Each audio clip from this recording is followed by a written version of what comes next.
Well, hello and welcome. Day 12. We are moving towards the equator, and I thought it would be a good time to pause, sit back, and reflect on what has been done, where were you coming from, where you are now, and where are you going.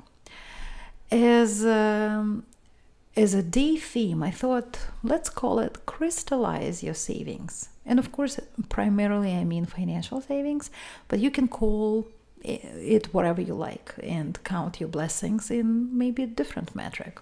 It is not easy to see a tangible result with your overall health and weight, as specific as it is, because it hasn't been enough time for the body to change, to transform, and maybe you have already established some good habits, but it's too early to see big results. And what happens to a lot of us, including me, we get discouraged. We get frustrated, we get bored, we think, oh my God, I haven't been drinking for all this time, I was doing exercises, I'm not eating bread, and I'm not changing, what's going on? I would rather go and get my quick dopamine fixes from all those pleasures. I don't want to do it anymore. And like many of you, of course, have been there, done that. It's a very real threat. I call it dangerous times, when it's so easy to just say, "Mom, not for me, can't do it." But you pick yourself up and you start again. And if you failed in any way, please don't be discouraged. Please just get back on track. It's better than not. As simple as that. So to help us a little bit to get that game going, to get that motivation going, to see some results, let's quantify what has been done already and what you achieved in some kind of a spreadsheet, just to see little savings, little gains that occurred in the past 11 days. And I would like to refer you back to the day number 1, where I introduced you daily tracking template, where you literally track everything you eat, everything you drink, what did you do, what was accomplished. You need to do that for at least 30 days just to see where your time is going. And if your time is going into 3 hours of scrolling internet, whether it's Instagram, Facebook, or just watching YouTube videos, that is a spiraling vortex of dopamine inducing headlines, you will be able to at least catch this in your daily, very specific tracking. Look at the monthly tracking, and this is where I suggest you pick 3 to 5 metrics you want to track. Most people have, including me, your weight, your waistline, your bank account, how many books you read, how many social contacts you made, whatever. So let's go back to this monthly tracker where you can visually see your progress. And even if it's only 100 grams a day or only 200 grams a week, it is a progress. It means that you're moving in the right direction. And this alone should boost your energy and boost your confidence. On the day number 3, I introduced another template called decluttering, where you track everything you got rid of. And sometimes you just throw things in the garbage bin, but sometimes you get a bit more conscientious and sell it on Facebook Marketplace. And I suggested back then on the day 3, track all your sales, and no matter how small, but track them, because that now becomes a game. And when we are in a game, we are more likely to stay in the game, because your brain likes the game. Your brain likes to be challenged, likes to be intrigued, and keeping this decluttering list is motivating, because you think, oh, what else I can sell? What else I can trade off with somebody? And that keeps us busy and engaged from doing the bad things we don't want to do. Day number 4, I would say that was probably the most challenging and difficult video to follow because it's simply about budgeting.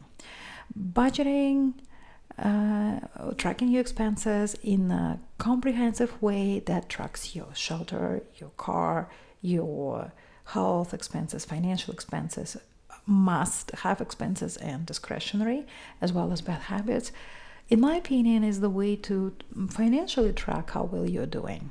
So let's go back and print your current budget, how maybe much money you already saved by tweaking your routines, tweaking your expenses.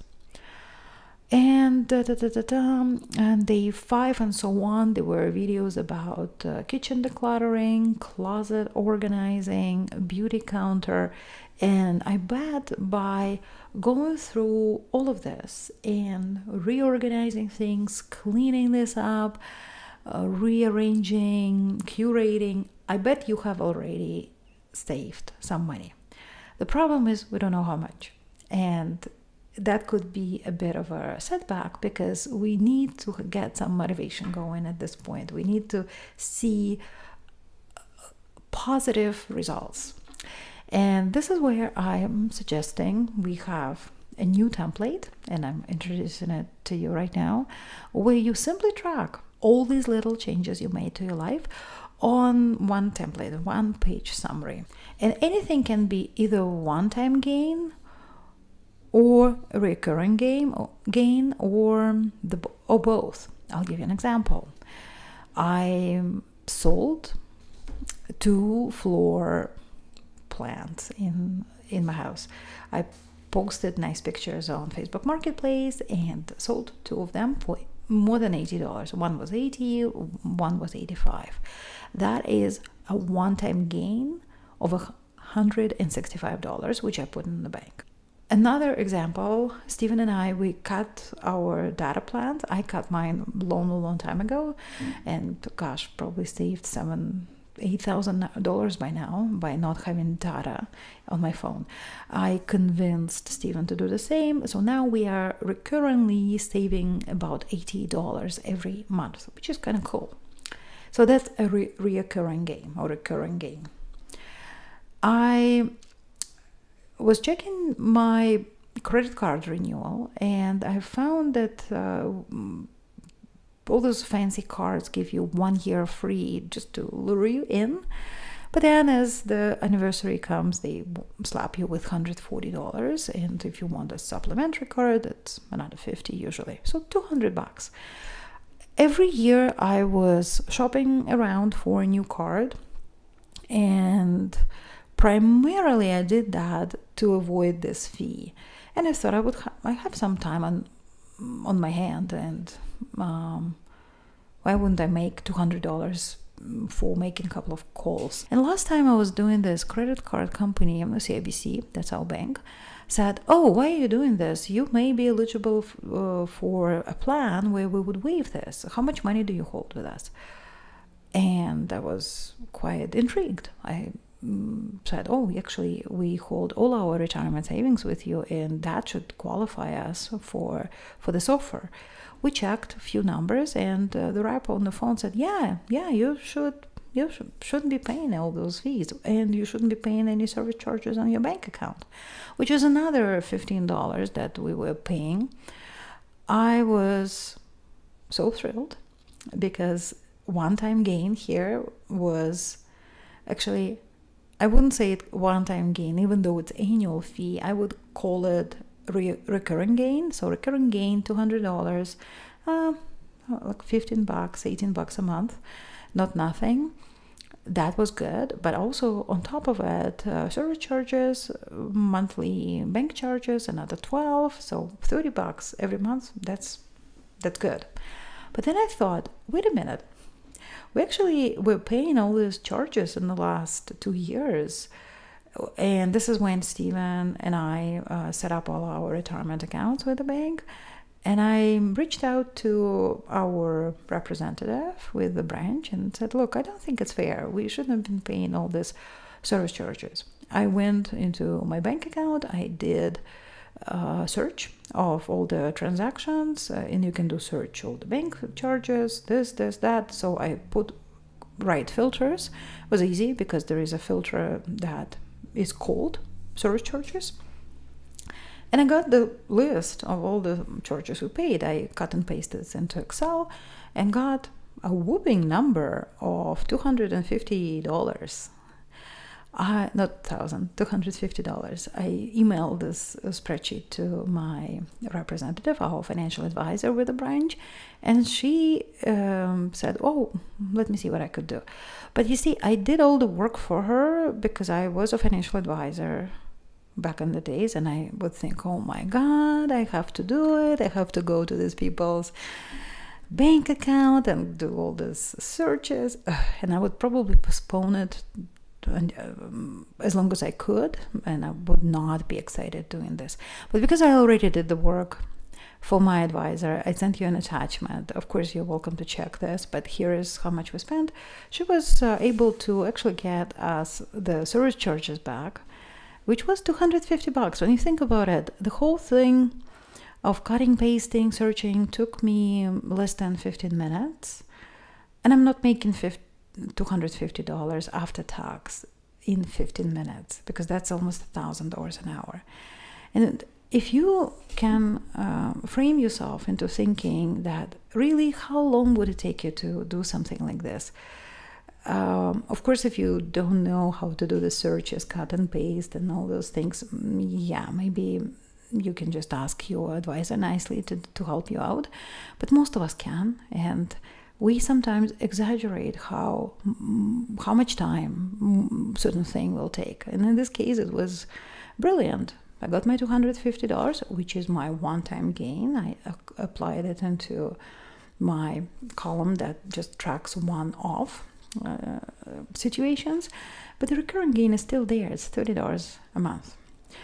Another example is we switched our car mechanic from Honda dealership to just a local guy that does a very good job, who is way closer.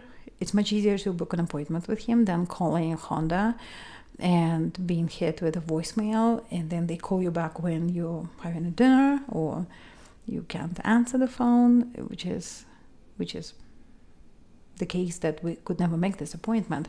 So we found a mechanic, and I compared apples to apples. So when a car service is due, let's say it says A1.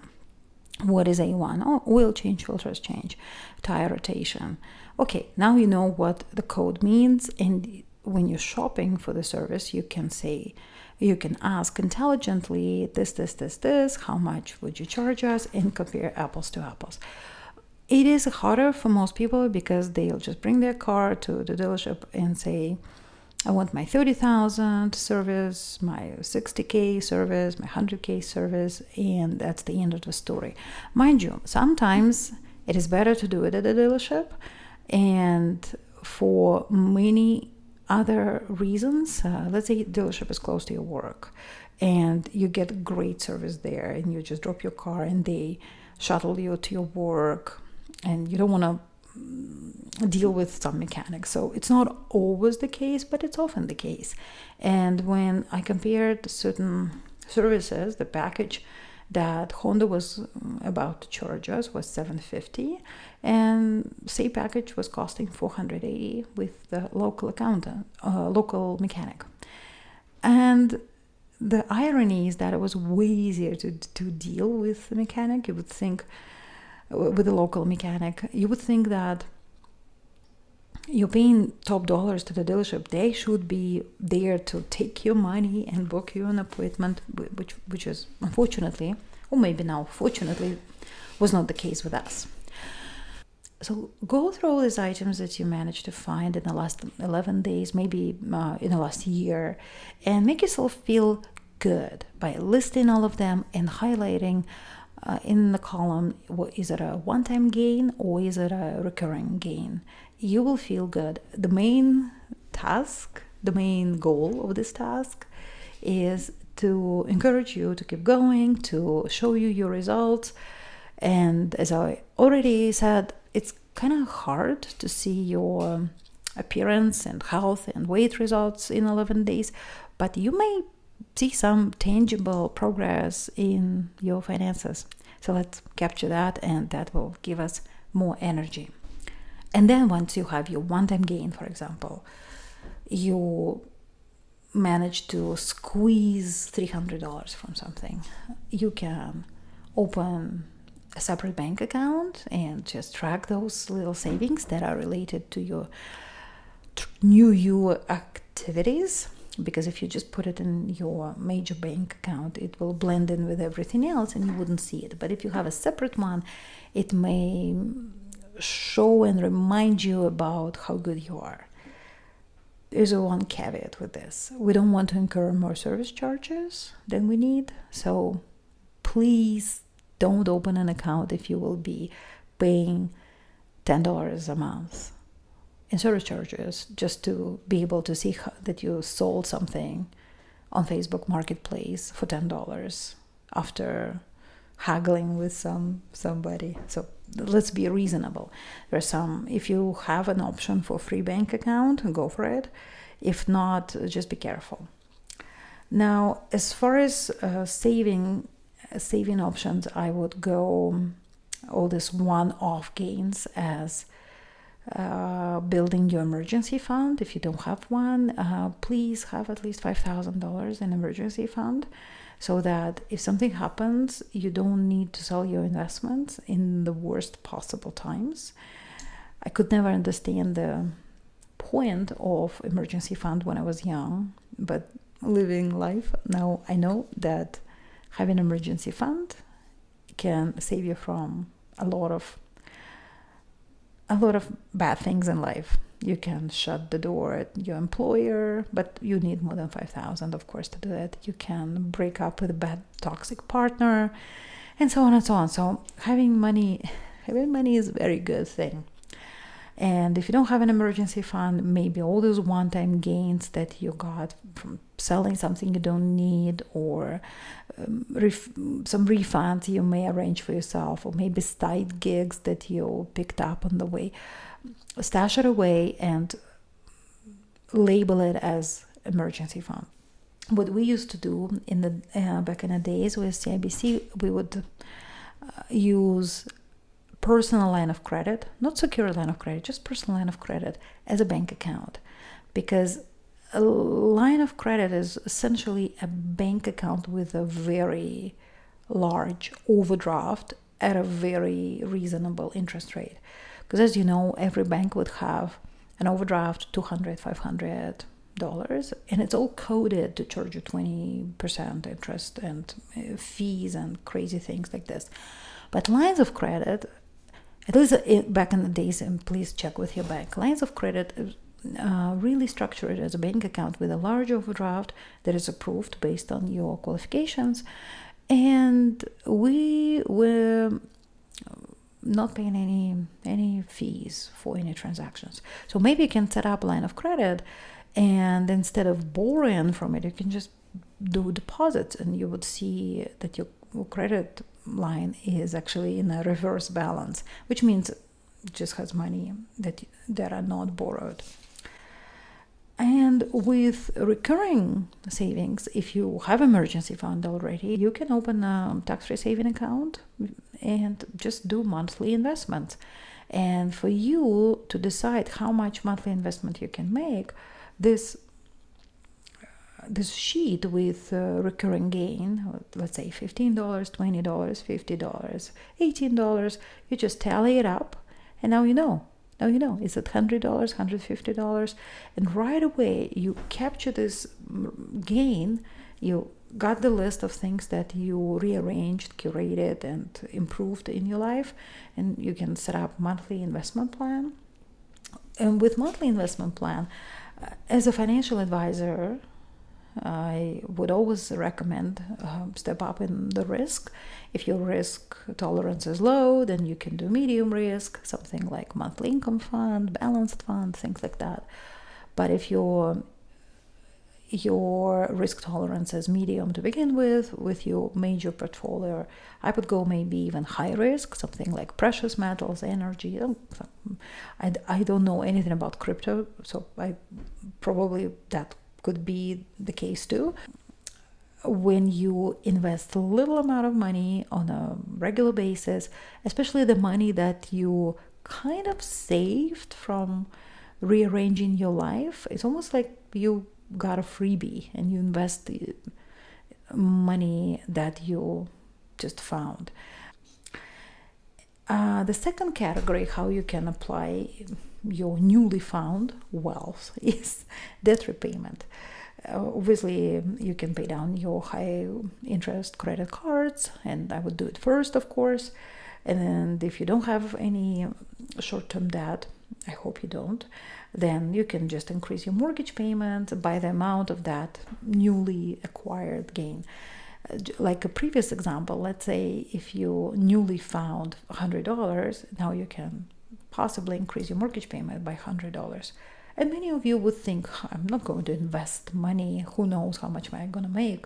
I will increase my mortgage payment, and right away I'm saving 5%, 6%, and that's not nothing because it's after tax, remember? It's just debt repayment is usually not sexy. It's what a lot of people say, yeah, I actually find it very sexy right now because that saves you 5% interest.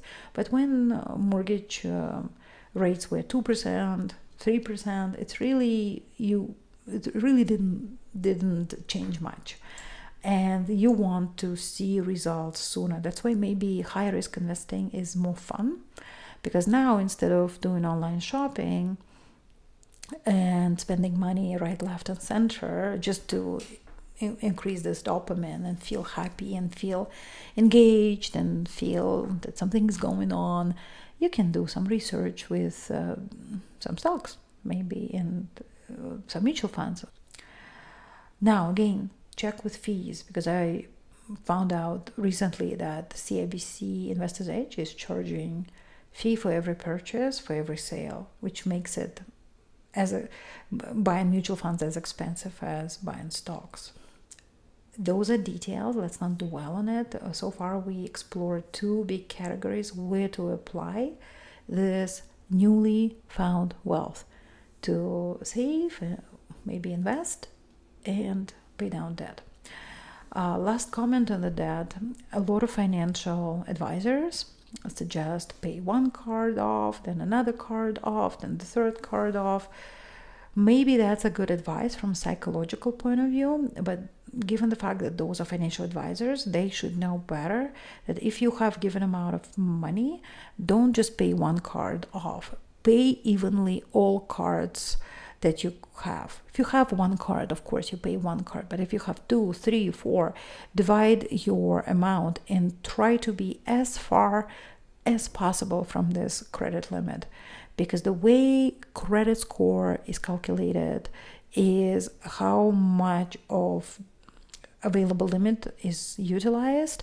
And if you pay off 2 cards and you're still very, very close to the limit with one, your credit score will actually not only not going to get better, it's actually going to get worse, because now you have 1 card instead of 3, and the more credit cards you have in good health and in good standing, the better it is for your credit score, ironically, right? Go figure. But also the card that is too close to that credit limit will hurt your credit. And now with the landscape that it's only 1 card and you're so close to the limit, it actually can hurt you more. So let's say you got $300, pay 100, that would evenly take you away from the credit limit and show that you have more funds available. All right. The last but not least is my favorite category, is the lifestyle trade-offs. And I found in my career over 20 years as a financial advisor that this is the most interesting part everybody wants to talk about, because who cares to increase your mortgage payment by $50 when interest rate is 2%, right? Nobody cares. But lifestyle trade-offs is more interesting And I think psychologically it's also more rewarding. So a few suggestions I can give you from my own personal experience. From service charges that Stephen and I saved by actually doing a bit of research and doing a bit of asking around, we saved $30, and I got my favorite podcast, Dr. Laura Schlesinger. It's $10 a month, and Stephen got his favorite podcast about U.S. politics. And what it is, yes, it's an expense, but now it's expense that kind of is covered from service charges. Nobody likes to pay service charges, okay? But having the podcast is cool. You don't have to scroll through 1,000 podcasts out there and thinking, oh, what do I want to listen to today? It's kind of given because you pay for it and you're going to listen to it. That's actually a trick why it's a good idea to have some paid medium rather than just free podcast. However, there are a lot of good stuff for free. The problem is that it's a huge choice. What do you want to choose? And the second thing I like about this change we made with paid podcasts, Stephen is really looking forward to his lunch walk, where he has his new edition, new episode, and he knows that something new is waiting for him. And again, dopamine, something new. And as a result, he is rain or shine, does his walk. He looks great. His heart is working well. And there's always something new for him to listen to. And with my favorite Dr. Laura, same thing. I'm really looking forward to her daily call and figure out how to download them as MP3 book on my cell phone. And when I have to drive quite a distance, we always have something interesting to both of us to listen to in a car. All right, another example. For 7 months in 2024, we didn't buy any alcohol. We probably drank here and there alcohol that was offered for us, or some events that we went to, but we just made a decision that we are not spending money on alcohol. And because our alcohol budget was about $100 a week, it's $400 a month. Crazy. 400 times 7 is $2,800. And what we did a couple of months ago, we allocated this newly found wealth by not spending any money on alcohol into new furniture. We got white leather couches, which I always wanted to have, and for whatever reasons I didn't have them. And I'm so happy because it pleases me, it's convenient, it's clean, it's not as dusty, and I think aesthetically it exactly looks like I wanted. And think about it, just 7 months of not buying alcohol could buy me furniture of my dream. It's insane. And I have to say that there were a lot of good outcomes as well, right? And health-wise, and it was more mindful time spending, more time that we felt we had when we were not routinely drinking wine almost every day at dinners. I'll talk about alcohol in a separate episode. Another example, number 3, I'm no longer buying nail polish. I bought a buffer for nails, and this buffing makes nails shine as if there is a clear coat, which is amazing. You just buff them. You don't need to have nail polish. You don't need to have nails, funny. You don't need to spend on nail polish, which goes bad after a couple of months. And I cannot tell you guys how many of those little bottles of nail polish I had to throw out in my life. It's disgusting. A lot of you would also share my concern about health. I don't think there is anything good in a nail polish that you want to apply to your tissue. And I get it, it's a nail, but still, it's part of your ecosystem. And I don't know if it was such a good idea to put such a strong chemical on yourself. So now I have this $20 that I used to spend on manicures and nails, and actually probably way more than that. But I wasn't doing manicure all the time anyway, so I would say, let's say $20. And I got a really fancy magazine that I'm always looking forward to, Simple Things. And now we are buying Marvis toothpaste. I love the look of Marvis toothpaste in my bathroom. Just you can bash me for this, you can argue with me, but it's so cool, it's so chic.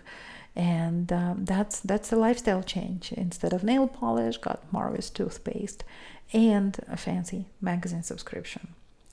I used to be blonde, and I was bleaching my hair, and as a result I had approximately half of the hair I have now. I thought I looked good, but now, objectively speaking, I don't think I even looked good. Maybe on the day of the appointment, but no, it wasn't such a good look. But other than that, that was $1,200 a year spent on highlights. Today it's probably even more, and that equates to about $25 a week, which I now allocate to buying premium wild fish in a specialty store. We buy fish instead of 2 times a week. Now we can pick 3 times, or just buy something like halibut, or maybe occasionally red caviar. For that saved money that would go into bleaching my hair, now I want my omega-3 in the form of a nicely cooked cod, salmon, or even an occasional caviar. All right, I would like you to take a look at my template and create your own and have fun with those trade-offs, because this is where things start changing. And it's like a game that you're not just good-willed person that eats well and exercises. No, you are more mindful about your surroundings, and it's actually, I think, fun to redirect your resources from crap to something really good. This was Tatiana Trekova, or I'm actually changing my legal name to Tanya Henstock, and I'll see you in the day 13. Bye for now.